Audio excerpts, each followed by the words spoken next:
Hi everyone, welcome to Scholar Site. आज हम पढ़ने वाले हैं फेमिनिज़म के बारे में। अभी 8 मार्च आ जाएगा और इंडिया, पाकिस्तान और दीगर ममालिक में फेमिनिस्ट की मुख्तलिफ़ तकरीबात, उनके मुख्तलिफ़ प्रोग्राम्स, उनके मुख्तलिफ़ प्रोटेस्ट शुरू हो जाएंगे। आज हम ये समझते हैं कि आखिर फेमिनिज़म है क्या। आज हम फेमिनिज़म को एक सोशियोलॉजिकल पर्सपेक्टिव के तौर पर देखने वाले हैं। आज के लेक्चर की आउटलाइन ये है कि सबसे पहले हम इसके इंट्रोडक्शन को देखेंगे कि आखिर फेमिनिज़म है क्या। फिर हम इसके कोर कंसेप्ट्स को जानेंगे। फिर फेमिनिस्ट थ्योरी जो सोशियोलॉजी में है उनको देखेंगे। उसके बाद हम की थीम्स देखेंगे फेमिनिस्ट सोशियोलॉजी में। फिर फेमिनिज़म की मुख्तलिफ जो वेव्स आई है उन पर बात करेंगे। फिर फेमिनिस्ट पर्सपेक्टिव की एप्लीकेशंस देखेंगे। फिर इस पर होने वाली तनकीद पर बात करेंगे और आखिर में हम देखेंगे कि फेमिनिज़म की कंटेम्प्रेरी रेलेवेंस क्या है, ये आज के ज़माने में किस तरह एप्लीकेबल है। सबसे पहले हम इंट्रोडक्शन की जानिब बढ़ते हैं। फेमिनिज्म जो है ये एक सोशियोलॉजिकल पर्सपेक्टिव या मूवमेंट है जो जेंडर इनक्वालिटीज़ को एड्रेस और अंडरस्टैंड करने की कोशिश करती है और उसके साथ साथ वीमेन और दीगर मार्जिनलाइज जो जेंडर्स हैं जैसे ट्रांसजेंडर्स वगैरह, इनके राइट्स के बारे में बात करती है और इनको एम्पावरमेंट करने को एडवोकेट करती है, इनकी मदद करती है, इनको नुमाया करती है। एक क्रिटिकल फ्रेमवर्क के तौर पे फेमिनिज्म जो है ये पेट्रियार्कल स्ट्रक्चर जो है, पिदरशाही निज़ाम जहाँ पे मर्द डोमिनेट करता है, उन स्ट्रक्चर्स और आइडियालॉजीज़ को चैलेंज करती है और उसके साथ साथ जो इनक्वालिटी को परपिचुएट करने वाली, इसको तक़वियत देने वाली, इसको दायमी बनाने वाली, इसको लॉन्ग लास्टिंग बनाने वाली जो चीज़ें हैं, जो पर्सपेक्टिव्स हैं, उनको ख़त्म करने की कोशिश करती है मुआशरे से, ताकि मुआशरे में, सोसाइटी में किसी भी शख्स को सिर्फ इस बुनियाद पर डिसएडवांटेज का, बायसनेस का सामना करना ना पड़े कि उसका जेंडर विमेन है या फिर वो दीगर मार्जिनलाइज जेंडर्स में से आता है।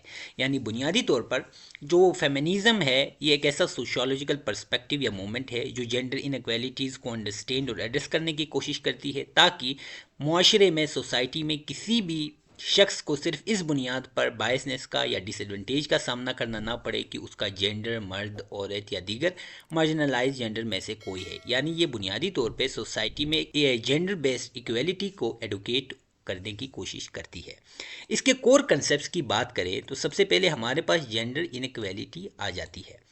फेमिनिस्ट या फेमिनिज्म पोजिट जेंडर इनइक्वालिटी जो है ये हमारे सोसाइटल स्ट्रक्चर्स, नॉर्म्स और इंस्टीट्यूशंस में डीपली रूटेड है, इंतहाई मजबूती के साथ मौजूद है। ये एग्जामिन करती है कि कैसे पावर डायनेमिक्स जो होते हैं जेंडर्स के बीच में, इनकी बुनियाद पर रिसोर्सेज, अपॉर्चुनिटीज़ और राइट्स तक एक्सेस जो होती है वो इनइक्वल होती है। यानी जेंडर की बुनियाद पे कहीं पे मर्दों को ज़्यादा तरजीह दी जाती है, औरतों को कम दी जाती है। जहाँ पे मर्दों और औरतों को तरजीह तो दी जाती है, लेकिन जो दीगर ट्रांसजेंडर्स वगैरह हैं उनको एक्सेस इक्वल मुहैया नहीं होती। दूसरे नंबर पे हमारे पास पेट्रियार्की है। पेट्रियार्की को कहते हैं पिदरशाही निज़ाम। पिदरशाही निज़ाम क्या होता है? पिदरशाही निज़ाम एक ऐसा निज़ाम होता है जिसमें मर्द जो होता है वो पावर को, प्राइमरी पावर जो होती है वो मर्द के पास होती है और वो पॉलिटिक्स में, इकोनॉमिक्स में, कल्चर स्फेयर्स में डोमिनेट करता है मुख्तलिफ रोल्स को सिर्फ अपने मर्द होने की वजह से। फेमिनिस्ट जो होते हैं ये पेट्रियार्की पर तनकीद करते हैं एक सिस्टम के तौर पे कि ये एक ऐसा सिस्टम है जो वीमेन और दीगर जेंडर्स को ऑप्रेस करता है और मेल डोमिनेंस को रीइंफोर्स करता है। मिसाल के तौर पे जो एग्जेक्टिव पोस्ट होती हैं वहाँ औरतों को ज़्यादा तरजीह नहीं दी जाती है। जहाँ पे जैसे इंडस्ट्रीज़ वगैरह हैं वहाँ पे औरतों को ज़्यादा तरजीह नहीं दी जाती है। जहाँ पे जिस्मानी फिजिकल जो वर्क किया जाता है वहाँ पे औरतों को तरजीह नहीं दी जाती है कि ये मर्दों की निस्बत कमज़ोर हैं, ये सोचकर। तो ये ऐसे जो पेट्रियार्की निज़ाम है इस पर फेमिनिज़म या फेमिनिस्ट जो होते हैं वो तनकीद करते हैं। तीसरा नंबर है हमारे पास इंटरसेक्शनैलिटी। इंटरसेक्शनैलिटी का मतलब ये है कि क्लास, रेस, जेंडर या सेक्सुअलिटी की बुनियाद पर लोगों को यकसा या एक जैसा या इक्वल ट्रीटमेंट ना करना। यह इंट्रोड्यूस किया था किम्बरली क्रेंशा ने। इंटरसेक्शनैलिटी एक्सप्लोर करती है कि कैसे मल्टीपल फॉर्म्स ऑफ ऑपरेशन है, जैसे यानी ऑपरेशन सिर्फ जेंडर की बेस पे नहीं होती है, कभी रेस की बुनियाद पे, कभी क्लास की बुनियाद पे, कभी सेक्सुअलिटी की बुनियाद पे होती है और ये लोगों के लिए unique experiences of discrimination and privilege मुहैया करती है।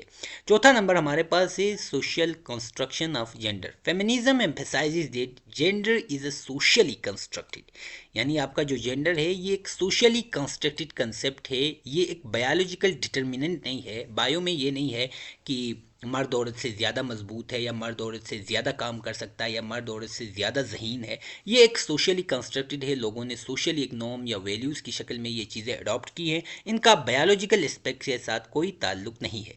ये चैलेंज करती है ट्रेडिशनल रोल, जैसे कुछ रोल्स मर्दों के लिए, कुछ रोल्स औरतों के लिए है कि वो घर में रह के काम करेंगी, मर्द बाहर के काम करेंगे।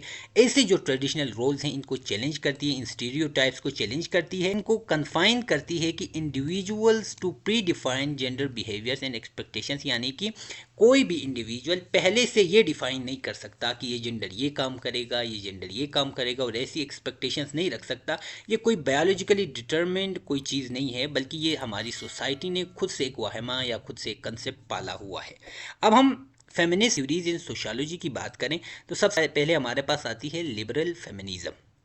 ये फोकस करती है जेंडर इक्वेलिटी को अचीव करना, लेकिन ये अचीव करने के जो तरीके हैं, जो मूड्स हैं, उनमें लीगल रिफॉर्म्स को, एजुकेशन को और इक्वल अपॉर्चुनिटीज़ को तरजीह देती है। ये तनकीद करती है डिस्क्रिमिनेशनरी प्रैक्टिसेस एंड लॉज को, but often works with in existing societal structures, यानी कि ये उन लाज को, उन प्रैक्टिसेस को नेगेट करती है, उन पे तनकीद करती है जिनमें पहले से औरतों की या किसी और जेंडर के लिए डिस्क्रिमिनेशन मौजूद हो, उनको इक्वल ट्रीटमेंट नहीं दी जा रही हो। दूसरे नंबर पे हमारे पास है रेडिकल फेमिनिज्म। ये आर्ग्यू करती है कि पैट्रियार्की जो है ये डीपली इंट्रेंच है, इंतहाई गहरी मौजूद है हमारी सोसाइटी में, और इसको डिसमेंटल किया जाना चाहिए, इसको ख़त्म किया जाना चाहिए, ताकि सोसाइटी में ट्रू जेंडर इक्वेलिटी आए। यानी जब तक हम पैट्रियार्की को ख़त्म नहीं करते तब तक हमारी सोसाइटी में इक्वेलिटी नहीं आ सकती। ये कुछ इश्यूज़ पर फोकस करती है, जैसे violence against women, reproductive rights and sexual exploitation. तीसरे नंबर पे हमारे पास है Marxist feminism. Marxist feminism analyse करती है relation between capitalism and gender inequality. ये कहती है कि जो कैपिटलिस्ट निज़ाम मौजूद है, सरमायादाराना निज़ाम जो मौजूद है, इसमें हमेशा वीमेन की ऑपरेशन होगी, यानी इकोनॉमिक एक्सप्लॉयटेशन होगी। उसी की बुनियाद पे ही जेंडर एक्सप्लॉयटेशन होगी, वेमेंस की ऑपरेशन होगी, दीगर जेंडर्स की ऑपरेशन होगी। ये एडवोकेट करती है कि कैपिटलिस्ट निज़ाम को निकालना चाहिए अगर हमें जेंडर इक्वेलिटी अचीव करनी है। जब तक कैपिटलिस्ट निज़ाम मौजूद है तब तक जेंडर इक्वेलिटी मौजूद रहेगी। उसके बाद हमारे पास है socialist feminism, combines with Marxist and radical feminist perspectives, asserting that gender inequality arises from both capitalist exploitation and patriarchal oppression।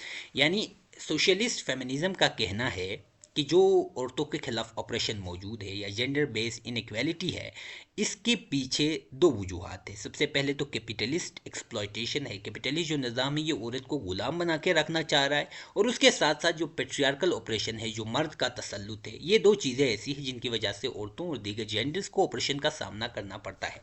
ये जोर देती है कि कलेक्टिव एक्शंस लिए जाने चाहिए स्ट्रक्चरल इनक्वालिटीज़ को एड्रेस करने के लिए, यानी कैपिटलिज्म को ख़त्म करना चाहिए, पेट्रियार्कल ऑपरेशन को ख़त्म करना चाहिए, ताकि तमाम जेंडर्स की इक्वल एक्सेस हो तमाम रिसोर्सेज तक, राइट्स तक। पाँचवें नंबर पे हमारे पास एक कल्चरल फेमिनिज्म।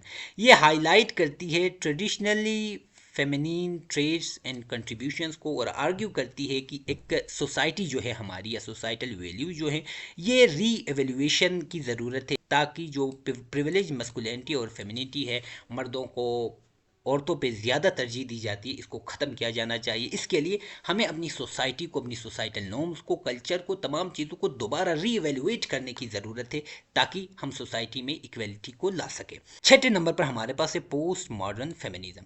ये चैलेंज करती है universalist notions of gender and emphasise the diversity of women's experiences. यानी इनका कहना है कि पूरी दुनिया में हमेशा मर्द ताकतवर नहीं होता, पूरी दुनिया में हमेशा औरत कमज़ोर नहीं होती। जो आलमगीर या यूनिवर्सल नोशंस होते हैं जेंडर के बारे में, इनको डिसमेंटल करने की ज़रूरत है, इनको ख़त्म करने की ज़रूरत है।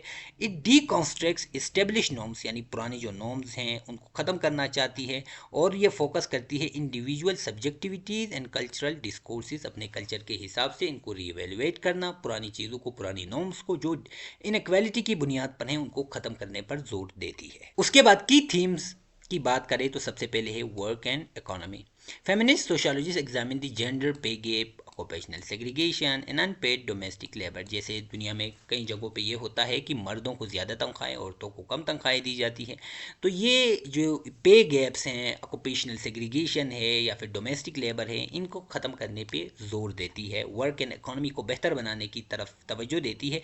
दे हाईलाइट कैसे इकोनॉमिक सिस्टम्स अंडर वैल्यू करते हैं और एक्सप्लॉइट करते हैं वीमेंस कंट्रीब्यूशन को, यानी औरतों को डिस्क्रिमिनेशन के साथ ट्रीट करते हैं, बायसनेस के साथ ट्रीट करते हैं, उनको पे कम देते हैं। घरों में जो औरतें काम करती है, डोमेस्टिक जो लेबर है वो हद से ज़्यादा होता है, जिससे औरतों की ऑपरेशन होती है।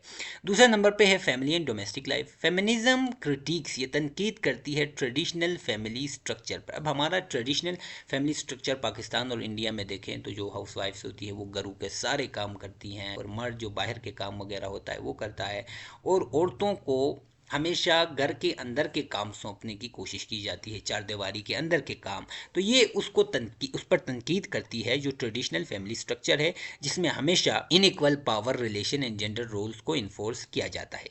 ये एडुकेट करती है कि रिस्पॉन्सिबिलिटी जो है मर्द और औरत के बीच, घर की बाहर की, ये तमाम शेयर्ड होनी चाहिए, बराबर तकसीम होनी चाहिए, और रिकग्नाइज करती है कि डाइवर्स फैमिली फॉर्म्स, यानी फैमिली के अंदर कोई ट्रेडिशनल रोल ना हो, नई फैमिली के अंदर रोल्स आए जाए जिनमें मर्द और औरत बराबरी की बुनियाद पे काम करें। तीसरे नंबर पे है एजुकेशन।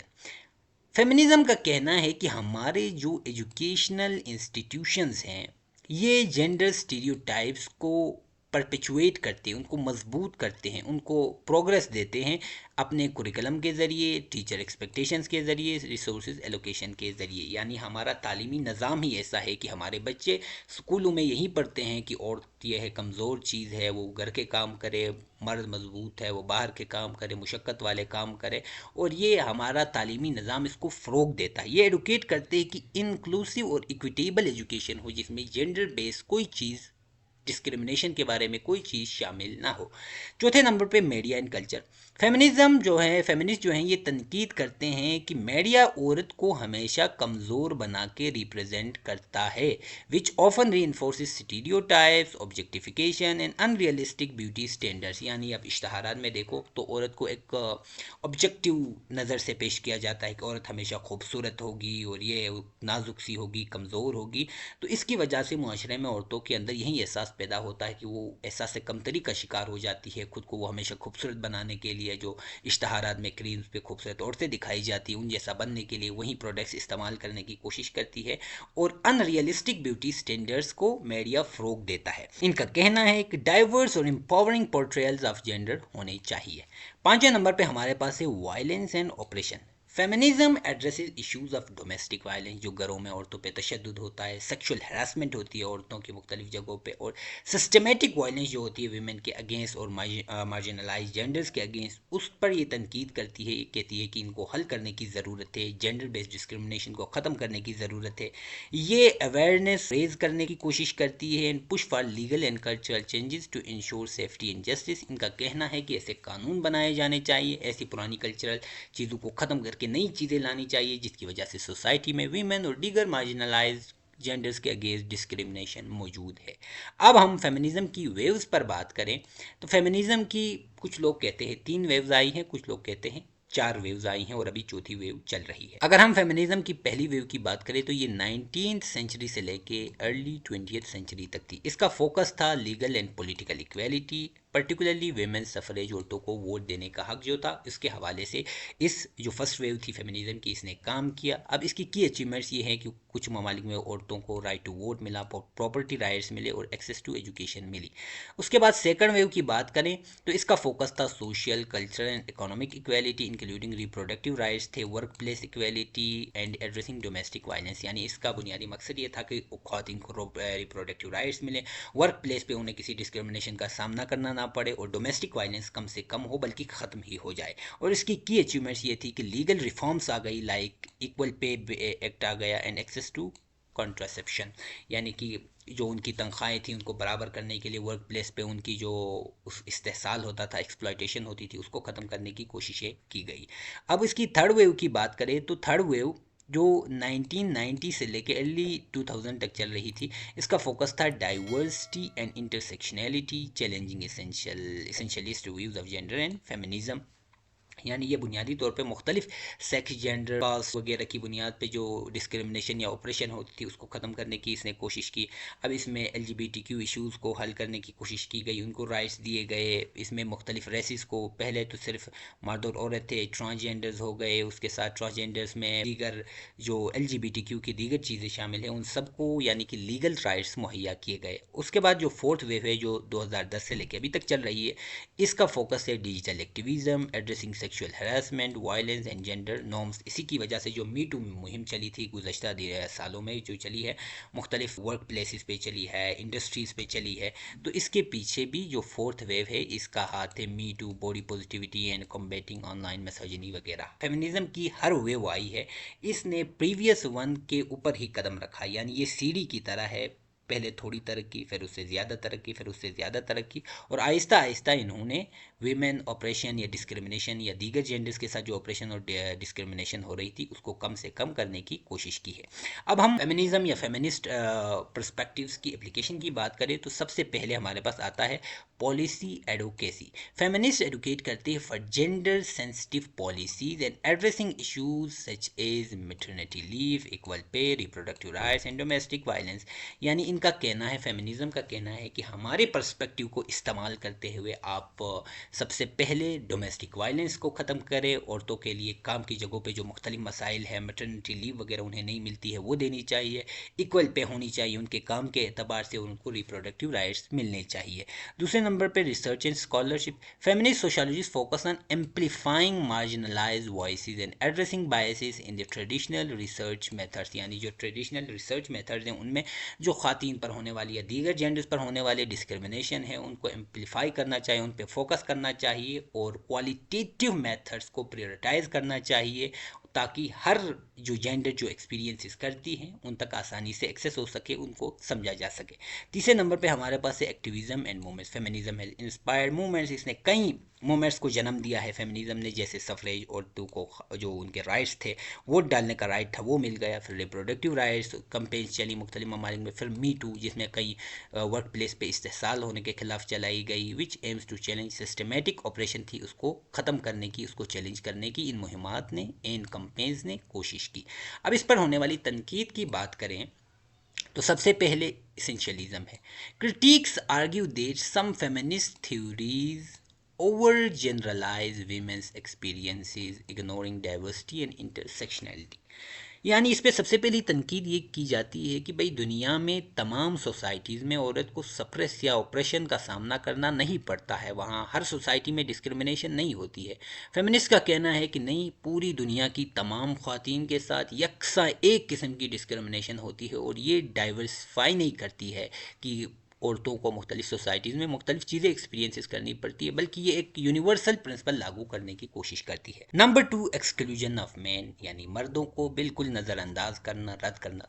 फेमिनिज्म पर एक तनकीद ये होती है कि हमेशा ख़वातीन पर बात करती है, मर्दों के साथ जो इश्यूज़ मर्द फेस करते हैं सोसाइटी में उन पर कोई बात नहीं होती। मिसाल के तौर पर टॉक्सिक मैस्कुलिनिटी या जेंडर बेस्ड वायलेंस होती है, यानी मर्दों को भी इन चीज़ों का कई जगहों पे सामना करना पड़ता है, लेकिन फेमिनिज्म हमेशा औरतों की बात करती है और मर्दों को बिल्कुल नज़रअंदाज करती है।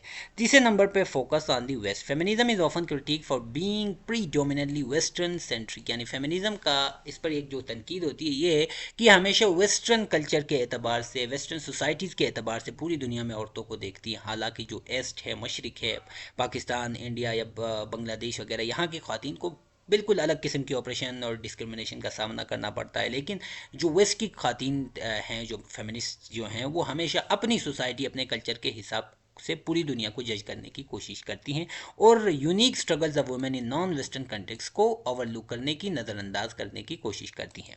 अब हम इसकी कंटेम्प्रेरी रेलेवेंस की बात करें तो ग्लोबल जेंडर इशू सबसे पहले हमारे पास आता है। फेमिनिज्म एड्रेस करती है global issues like gender based violence, wage inequalities, reproductive rights, political representation, यानी इन सारी चीज़ों पे गौर करने की कोशिश करती है कि आज के ज़माने में कहाँ पे जेंडर बेस्ड वायलेंस हो रही है, जहाँ पर कहाँ पे इनइक्वालिटी हो रही है, कहाँ पे रिप्रोडक्टिव राइट्स नहीं है, कहाँ पे पॉलिटिकल रिप्रेजेंटेशन नहीं है, उन सबको एडुकेट करने की कोशिश कर रही है, उन सबको एसेस करने की कोशिश कर रही है और ख़वातीन को ज़्यादा से ज़्यादा इक्वालिटी मुहैया करने की, ज़्यादा से ज़्यादा अपॉर्चुनिटीज़ मुहैया करने की कोशिश की जा सकती है फेमिनिज़म के थ्रू।